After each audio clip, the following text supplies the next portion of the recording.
একটি দল বিগত সময়ের মতো ফ্যাসিবাদ লীগের মতো আবারও হামলা মামলা সন্ত্রাসকে ক্ষমতায় যাওয়ার সিঁড়ি হিসেবে বেছে নিচ্ছে। তাদের এই সন্ত্রাসী কার্যক্রম আর মেনে নেওয়া হবে না। অত্যন্ত সংখ্যার সাথে দেখেছি আমাদের শরীফগঞ্জ জামাতে ইসলামীর একজন উপজেলা সেক্রেটারিকে নির্মমভাবে হত্যা করা হয়েছে।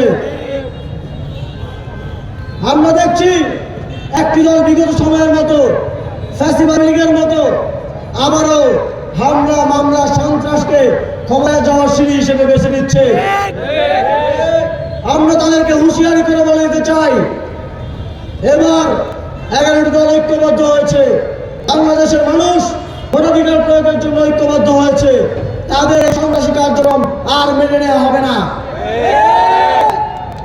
আমরা আপনাদেরকে নিশ্চয়তা দিতে চাই, ভোটের দিন কেন্দ্রে সুস্থ পরিবেশ আপনারা ভোট দিতে পারবেন, সেটা নিশ্চিত করার জন্য 11 দলীয় জোট আমরা সেখানে উপস্থিত থাকবো।